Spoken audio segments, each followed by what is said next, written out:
Book 1, Chapter 3 of the Lancashire Witches. This recording is in the public domain. Reading by Andy Minter. The Lancashire Witches, a Romance of Pendle Forest, by William Harrison Ainsworth. Book 1, Alison Device. Chapter 3 The Asshetons. Between Sir Ralph Assheton of the Abbey and the inhabitants of Whalley, many of whom were his tenants, he being joint lord of the manor with John Braddyll of Portfield, the best possible feeling subsisted, for though somewhat austere in manner, and tinctured with puritanism, the worthy knight was sufficiently shrewd, or more correctly speaking, sufficiently liberal-minded, to be tolerant of the opinions of others, and being moreover sincere in his own religious views, no man would call him in question for them. Besides which, he was very hospitable to his friends, very bountiful to the poor, a good landlord, and a humane man. His very austerity of manner, tempered by stately courtesy, added to the respect he inspired, especially as he could now and then relax into gaiety, and when he did so, his smile was accounted singularly sweet. But in general he was grave and formal, stiff in attire and stiff in gait, cold and punctilious in manner, precise in speech, and exacting in due respect from both high and low, which was seldom, if ever, refused him. Among Sir Ralph's other good qualities, for such it was esteemed by his friends and retainers, and they were of course the best judges, was a strong love of the chase, and perhaps he indulged a little too freely in the sports of the field for a gentleman of a character so staid and decorous, but his popularity was far from being diminished by the circumstance. Neither did he suffer the rude and boisterous companionship into which he was brought by indulgence in this his favourite pursuit in any way to affect him.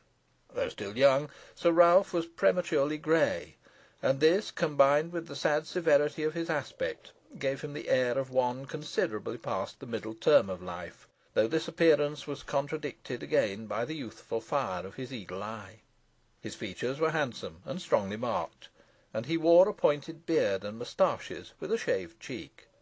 Sir Ralph Assheton had married twice, his first wife being a daughter of Sir James Beltingham of Levens in Northumberland, by whom he had 2 children, while his second choice fell upon Eleanor Shuttleworth, the lovely and well-endowed heiress of Gawthorpe, to whom he had been recently united. In his attire, even when habited for the chase or a merry-making, like the present, the Knight of Whalley affected a sombre colour, and ordinarily wore a quilted doublet of black silk, immense trunk hose of the same material stiffened with whalebone, puffed out well-wadded sleeves, falling bands, for he eschewed the ruff as savouring of vanity, boots of black flexible leather ascending to the hose, and armed with spurs with gigantic rowels, a round-crowned, small-brimmed black hat, with an ostrich feather placed in the side and hanging over the top, a long rapier on his hip, and a dagger in his girdle. This buckram attire, it will be easily conceived, contributed no little to the natural stiffness of his tall, thin figure. Sir Ralph Assheton was great-grandson of Richard Assheton, who flourished in the time of Abbot Paslew, and who, in conjunction with John Braddyll, 14 years after the unfortunate prelate's attainder and the dissolution of the monastery, had purchased the abbey and domains of Whalley from the crown, subsequently to which a division of the property so granted took place between them, the abbey and part of the manor falling to the share of Richard Assheton, whose descendants had now for 3 generations made it their residence. Thus the whole of Whalley belonged to the families of Assheton and Braddyll, which had intermarried, the latter, as has been stated, dwelling at Portfield, a fine old seat in the neighbourhood. A very different person from Sir Ralph was his cousin, Nicholas Assheton of Downham, who, except as regards his puritanism, might be considered a type of the Lancashire squire of the day. A precision in religious notions, and constant in attendance at church and lecture, he put no sort of restraint upon himself, but mixed up fox hunting, otter hunting, shooting at the mark, and perhaps shooting with the longbow, foot racing, horse racing, and in fact every other kind of country diversion, not forgetting tippling, cards, and dicing, with daily devotion, discourses, and psalm singing, in the oddest way imaginable. A thorough sportsman was Squire Nicholas Assheton, well versed in the arts and mysteries of hawking and hunting, Not a man in the county could ride harder, hunt deer, unkennel fox, unearth badger, or spear otter, better than he. And then, as to tippling, he would sit you a whole afternoon at the alehouse, and be the merriest man there, and drink a bout with every farmer present. And if the parson chanced to be out of hearing, he would never make a mouth at a round oath, nor choose a second expression when the first would serve his turn.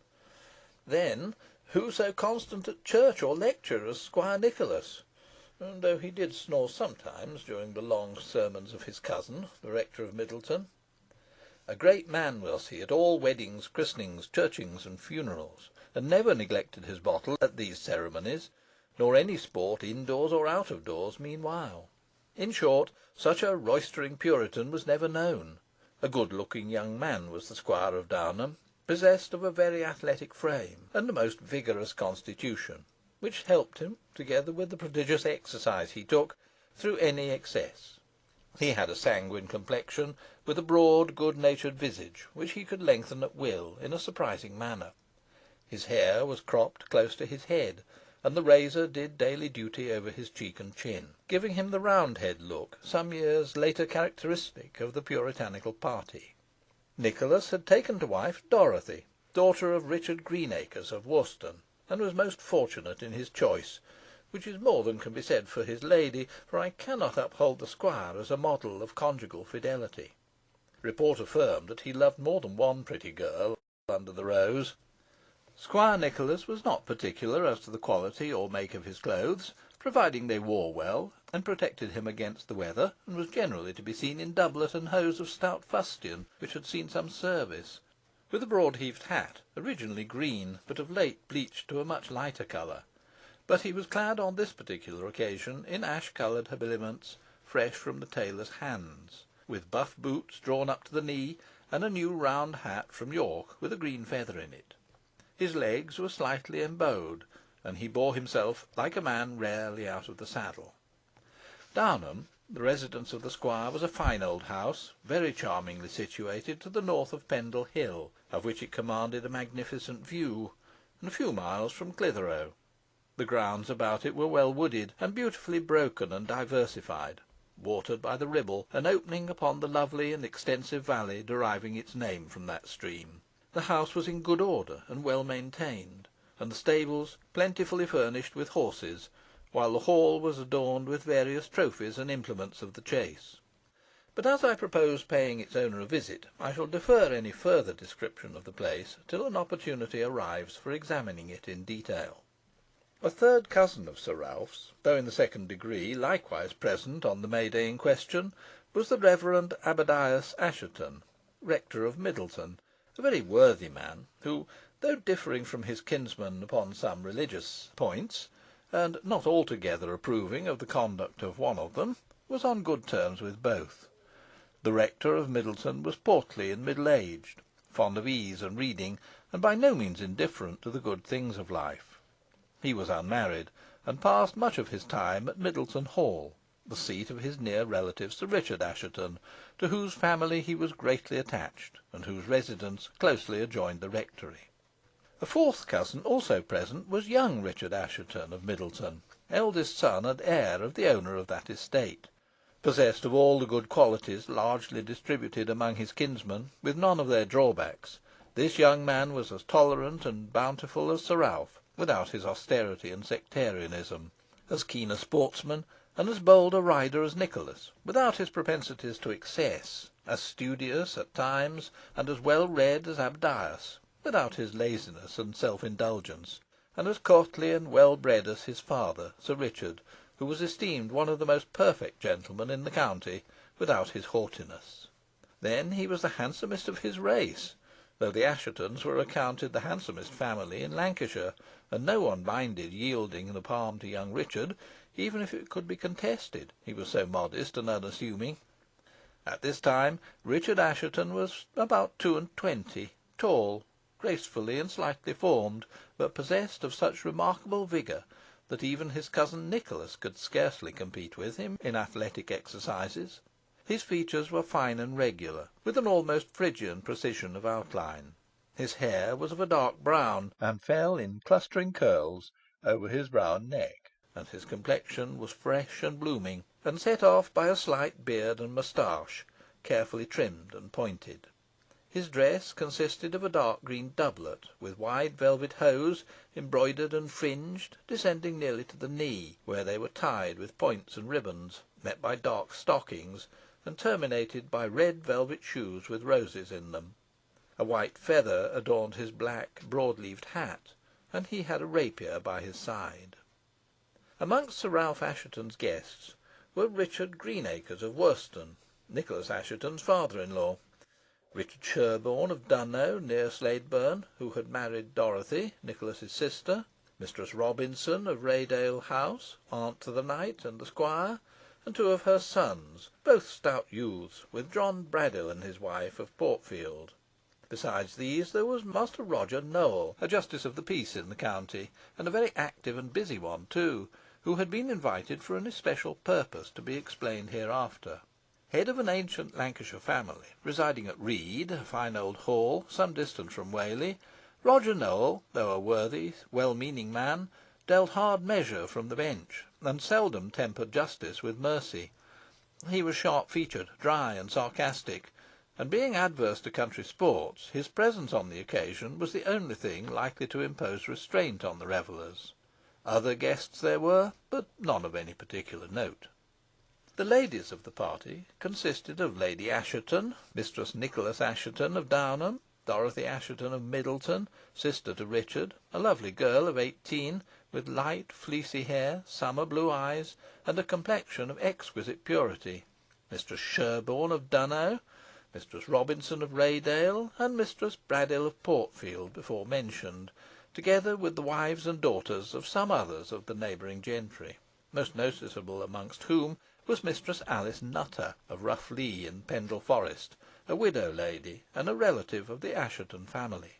Mistress Nutter might be a year or two turned of 40, but she still retained a very fine figure and much beauty of feature, though of a cold and disagreeable cast. She was dressed in mourning, though her husband had been dead several years, and her rich dark habiliments well became her pale complexion and raven hair. A proud poor gentleman was Richard Nutter, her late husband, and, his scanty means not enabling him to keep up as large an establishment as he desired, or to be as hospitable as his nature prompted, his temper became soured, and he visited his ill humours upon his wife, who, devotedly attached to him, to all outward appearances at least, never resented his ill treatment. All at once, and without any previous symptoms of ailment or apparent cause, unless it might be over-fatigue in hunting the day before, Richard Nutter was seized with a strange and violent illness, which, after 3 or 4 days of acute suffering, brought him to the grave. During his illness he was constantly and zealously tended by his wife, but he displayed great aversion to her, declaring himself bewitched, and that an old woman was ever in the corner of his room mumbling wicked enchantments against him. But as no such old woman could be seen, these assertions were treated as delirious ravings. They were not, however, forgotten after his death, and some people said that he had certainly been bewitched, and that a waxen image, made in his likeness and stuck full of pins, had been picked up in his chamber by Mistress Alice, and cast into the fire, and as soon as it melted he had expired. Such tales only obtained credence with the common folk, but as Pendle Forest was a sort of weird region, many reputed witches dwelling in it, they were the more readily believed, even by those who acquitted Mistress Nutter of all share in the dark transaction. Mistress Nutter gave the best proof that she respected her husband's memory by not marrying again, and she continued to lead a very secluded life at Rough Lee, a lonesome house in the heart of the forest. She lived quite by herself, for she had no children, her only daughter having perished somewhat strangely when quite an infant. Though a relative of the Asshetons, she kept up a little intimacy with them, and it was a matter of surprise to all that she had been drawn from her seclusion to attend the present revel. Her motive, however, in visiting the abbey, was to obtain the assistance of Sir Ralph Assheton in settling a dispute between her and Roger Nowell, relative to the boundary line of part of their properties which came together, and this was the reason why the magistrate had been invited to Whalley. After hearing both sides of the question, and examining plans of the estates, which he knew to be accurate, Sir Ralph, who had been appointed umpire, pronounced a decision in favour of Roger Nowell; but Mistress Nutter refusing to abide by it, the settlement of the matter was postponed till the day but one following, between which time the landmarks were to be investigated by a certain little lawyer named Potts, who attended on behalf of Roger Nowell, together with Nicholas and Richard Assheton on behalf of Mistress Nutter. Upon their evidence it was agreed by both parties that Sir Ralph should pronounce a final decision, to be accepted by them, and to that effect they signed an agreement. The three persons appointed to the investigation settled to start for Rough Lee early on the following morning. A word as to Master Thomas Potts.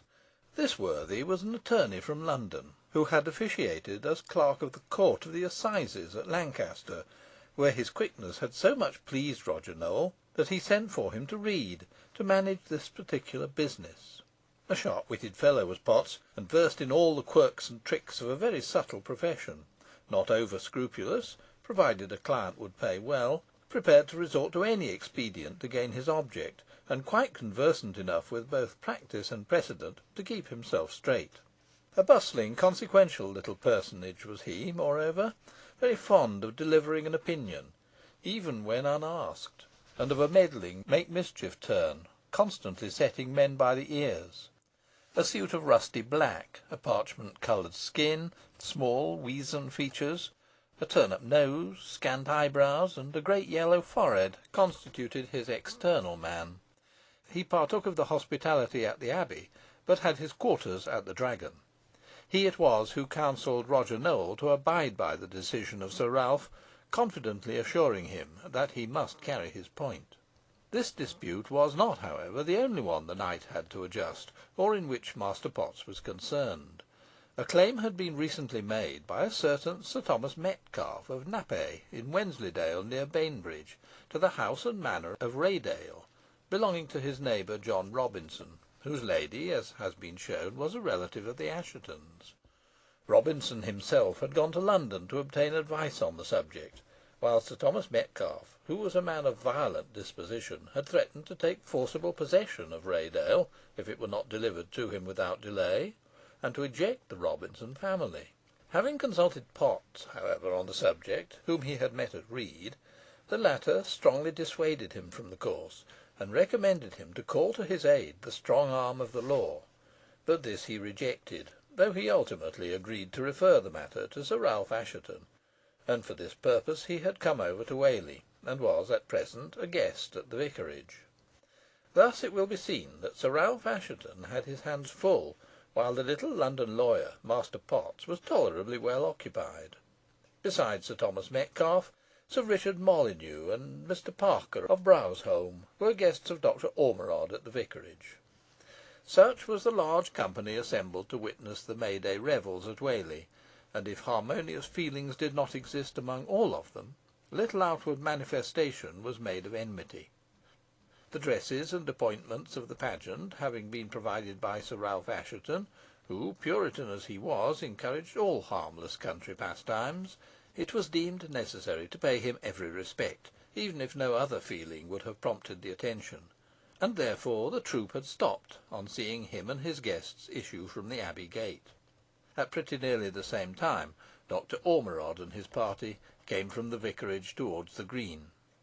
No order of march was observed, but Sir Ralph and his lady, with two of his children by the former marriage, walked first. Then came some of the other ladies, with the rector of Middleton, John Braddyll, and the two sons of Mistress Robinson. Next came Mistress Nutter, Roger Nowell, and Potts walking after her, eyeing her maliciously as her proud figure swept on before them. Even if she saw their looks or overheard their jeers, she did not deign to notice them.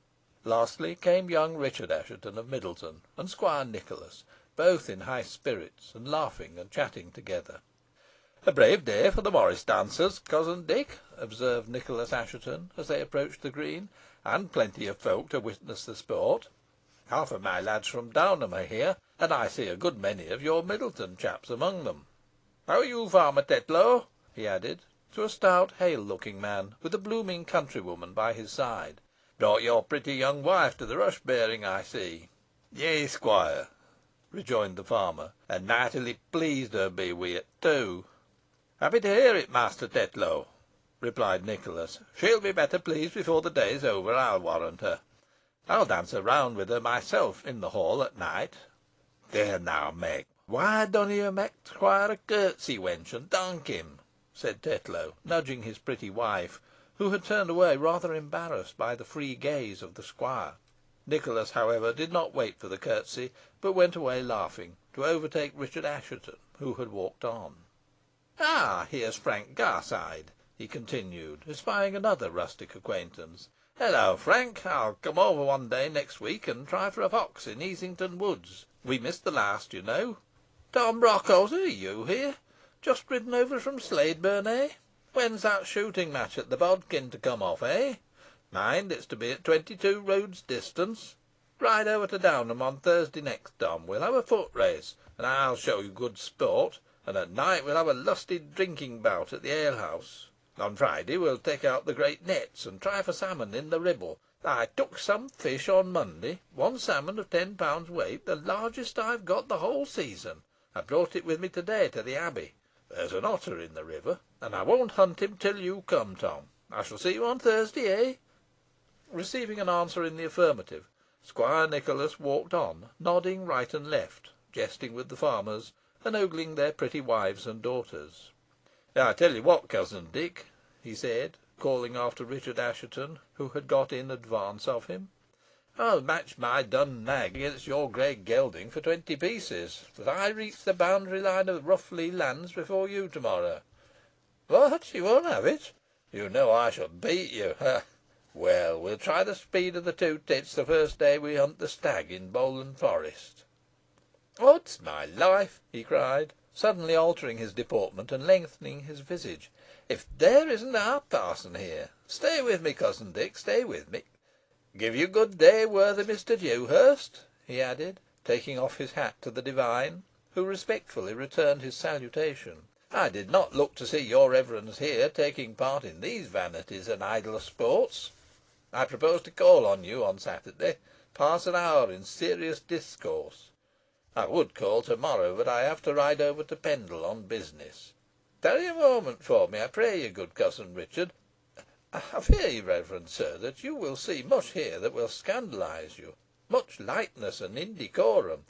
Pleasanter far would see a large congregation of the elders flocking together to a godly meeting than crowds assembled for such a profane purpose. Another moment, Richard. My cousin is a young man, Mr. Dewhurst, and wishes to join the revel. But we must make allowances, worthy and reverend sir, until the world shall improve.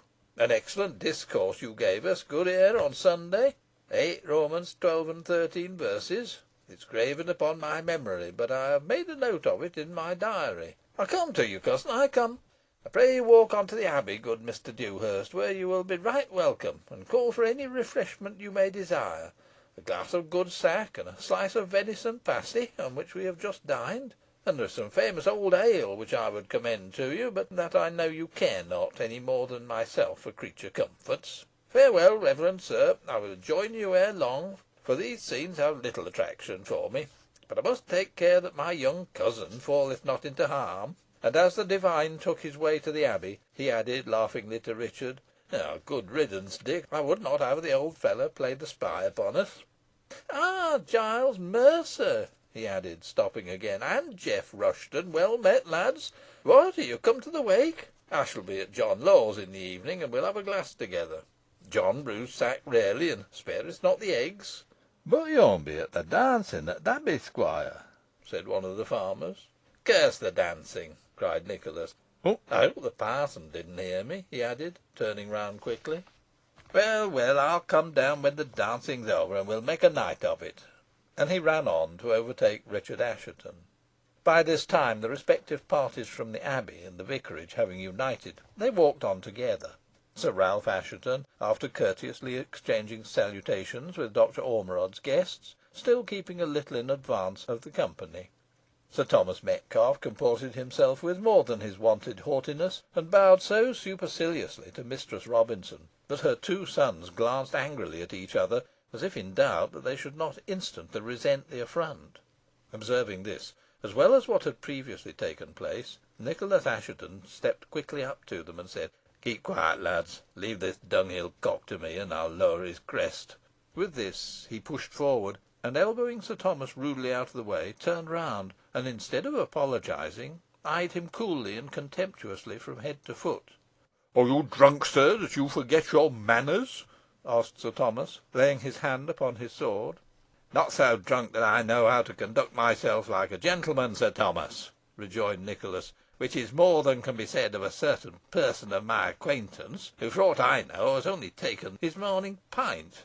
"You wish to pick a quarrel with me, Master Nicholas Assheton, I perceive," said Sir Thomas, stepping up close to him, "and I will not disappoint you. You shall render me good reason for this affront before I leave Whalley." "When and where you please, Sir Thomas," rejoined Nicholas, laughing. "At any hour and any weapon. I am your man." At this moment, Master Potts, who had scented a quarrel afar, and who would have liked it well enough if its prosecution had not run counter to his own interests, quitted Roger Nowell, and ran back to Metcalfe, and plucking him by the sleeve, said in a low voice, "This is not the way to obtain quiet possession of Raydale House, Sir Thomas. Master Nicholas Assheton," he added, turning to him, "I must entreat you, my good sir, to be moderate. Gentlemen both, I caution you that I have my eye upon you. You well know there is a magistrate here, my singular good friend and honoured client, Master Roger Nowell, and if you pursue this quarrel further, I shall hold it my duty to have you bound over by that worthy gentleman in sufficient security to keep the peace towards our sovereign lord the king, and all his lieges, and particularly towards each other. You understand me, gentlemen?" "Perfectly," replied Nicholas. "I drink at John Law's to night, Sir Thomas." So saying, he walked away. Metcalfe would have followed him, but was withheld by Potts. "Let him go, Sir Thomas," said the little man of law. "Let him go. Once master of Raydale, you can do as you please. Leave the settlement of the matter to me. I'll just whisper a word in Sir Ralph Assheton's ear, and you'll hear no more of it." "Fire and fury!" growled Sir Thomas. "I like not this mode of settling a quarrel, and unless this hot-headed psalm-singing Puritan apologises, I shall assuredly cut his throat." "Or he yours, good Sir Thomas," rejoined Potts. "Better sit in Raydale Hall than lie in the Abbey vaults." "Well, we'll talk the matter over, Master Potts," replied the knight. "A nice morning's work I've made of it," mused Nicholas, as he walked along. "Here I have a dance with a farmer's pretty wife, a discourse with a parson, a drinking bout with a couple of clowns, and a duello with a blustering knight on my hands. Quite enough for my conscience. But I must get through it the best way I can. And now, hey for the Maypole and the Morris dancers." Nicholas just got up in time to witness the presentation of the May Queen to Sir Ralph Assheton and his lady, and, like every one else, he was greatly struck by her extreme beauty and natural grace. The little ceremony was thus conducted. When the company from the Abbey drew near the troop of revellers, the usher, taking Alizon's hand in the tips of his fingers as before, strutted forward with her to Sir Ralph and his lady, and falling upon one knee before them, said, "Most worshipful and honoured knight, and you his lovely dame, and you the tender and cherished olive branches growing round about their tables, I hereby crave your gracious permission to present unto your honours our chosen Queen of May." Somewhat fluttered by the presentation, Alizon yet maintained sufficient composure to bend gracefully before Lady Assheton, and say, in a very sweet voice, "I fear your ladyship will think the choice of the village hath fallen ill in alighting upon me, and indeed I feel myself altogether unworthy the distinction. Nevertheless, I will endeavour to discharge the office fittingly, and therefore pray you, fair lady, and the worshipful knight your husband, together with your beauteous children and the gentles, all by whom you are surrounded, to grace our little festival with your presence, hoping you may find as much pleasure in the sight as we shall do in offering it to you." "A fair maid, and modest as she is fair," observed Sir Ralph, with a condescending smile. "In sooth she is," replied Lady Assheton, raising her kindly, and saying as she did so, "Nay, you must not kneel to us, sweet maid. You are Queen of the May, and it is for us to show respect to you during your day of sovereignty. Your wishes are commands, and in behalf of my husband, my children, and our guests, I answer that we will gladly attend your revels on the green." "Well said, dear Nell," observed Sir Ralph. "We should be churlish indeed were we to refuse the bidding of so lovely a queen." "Nay, you have called the roses in earnest to her cheek now, Sir Ralph," observed Lady Assheton, smiling. "Lead on, fair queen," she continued, "and tell your companions to begin their sport when they please.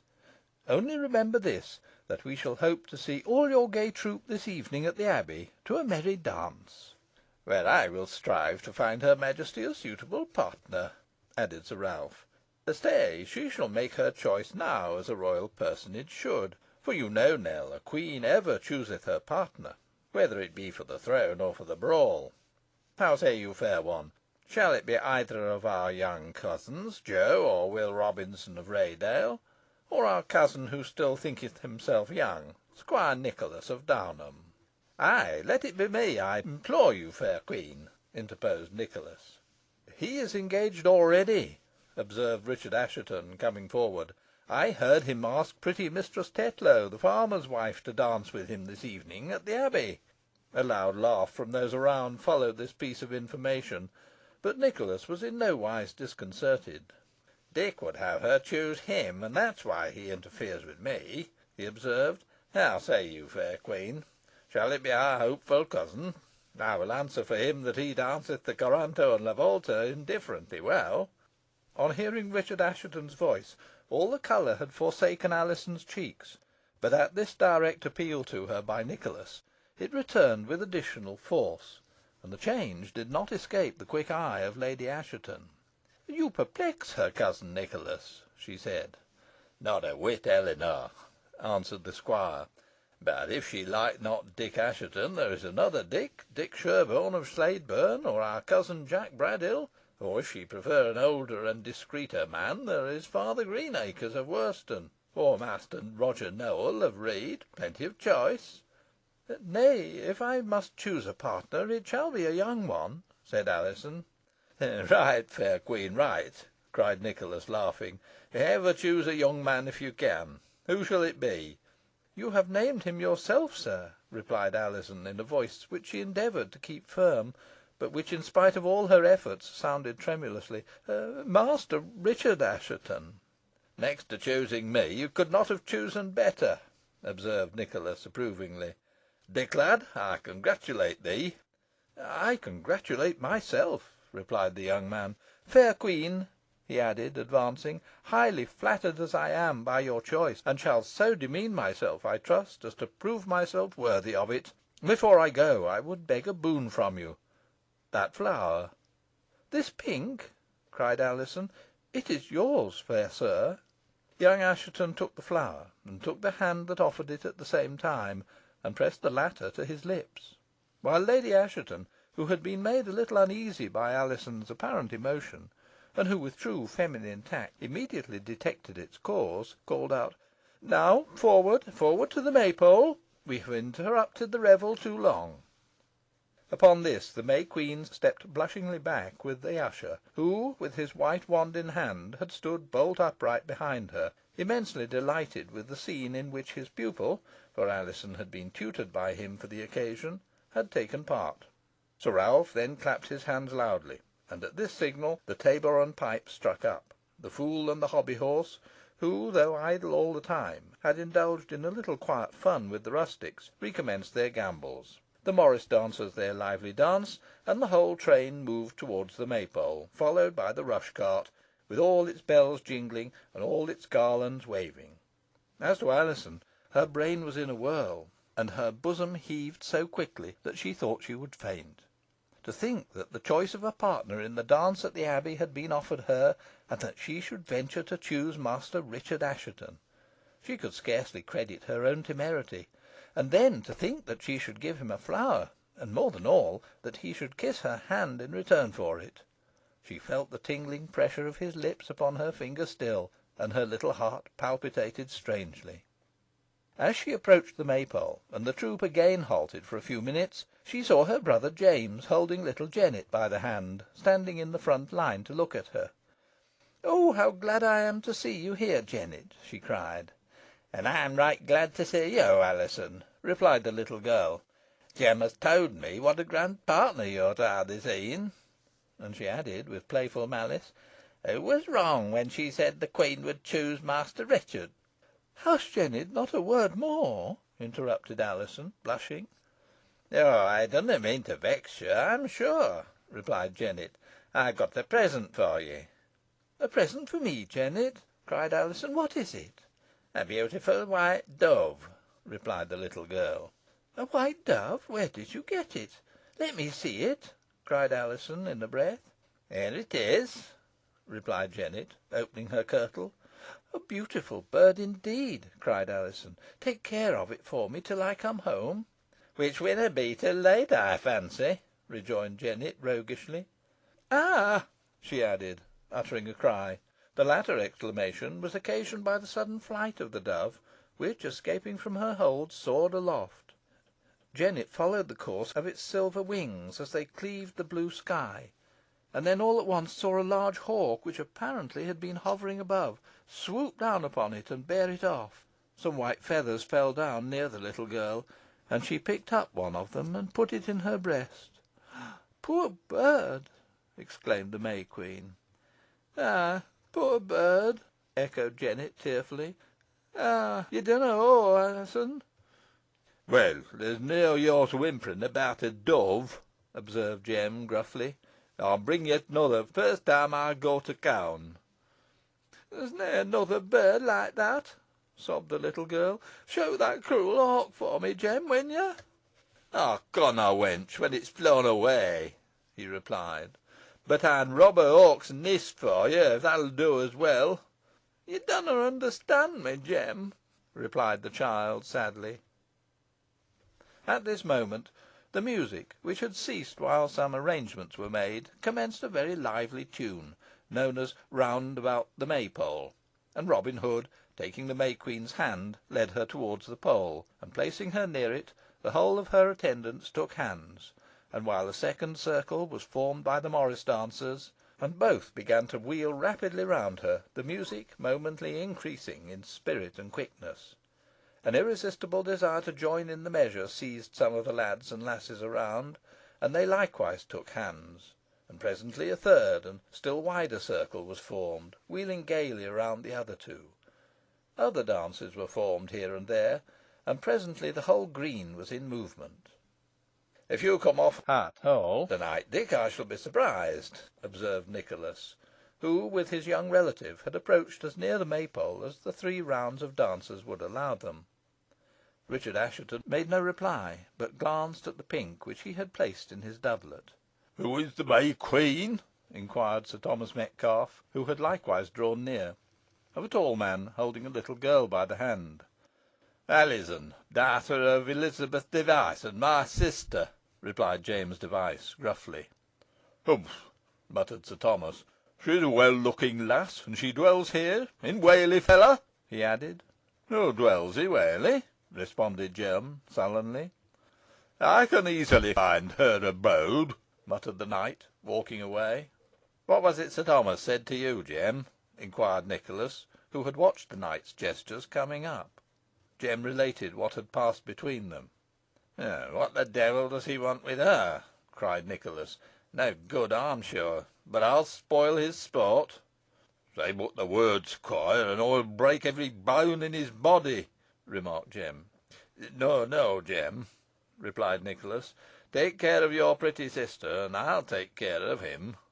At this juncture, Sir Thomas, who, in spite of the efforts of the pacific Master Potts to tranquillise him, had been burning with wrath at the affront he had received from Nicholas, came up to Richard Assheton, and, noticing the pink in his bosom, snatched it away suddenly. "I want a flower," he said, smelling at it. "Instantly restore it, Sir Thomas," cried Richard Assheton, pale with rage, "or—" "What will you do, young sir?" rejoined the knight, tauntingly, and plucking the flower in pieces. "You can get another from the fair nymph who gave you this." Further speech was not allowed the knight, for he received a violent blow on the chest from the hand of Richard Assheton, which sent him reeling backwards, and would have felled him to the ground if he had not been caught by some of the bystanders. The moment he recovered, Sir Thomas drew his sword, and furiously assaulted young Assheton, who stood ready for him, and after the exchange of a few passes, for none of the bystanders dared to interfere, sent his sword whirling over their head through the air. "Bravo, Dick!" cried Nicholas, stepping up and clapping his cousin on the back. "You have read him a good lesson, and taught him that he cannot always insult folks with impunity. Ha!" And he laughed loudly at the discomfited knight. "He is an insolent coward," cried Richard Assheton. "Give him his sword, and let him come on again." "No, no," said Nicholas. "He has had enough this time, and if he has not, he must settle an account with me. Put up your blade, lad." "Or I'll be revenged upon you both," said Sir Thomas, taking his sword, which had been brought him by a bystander, and stalking away. "You leave us in mortal dread, doughty knight," cried Nicholas, shouting after him derisively. "Ha! ha!" Richard Assheton's attention was, however, turned in a different direction, for the music suddenly ceasing, and the dancers stopping, he learnt that the May Queen had fainted, and presently afterwards the crowd opened to give passage to Robin Hood, who bore her inanimate form in his arms. CHAPTER 4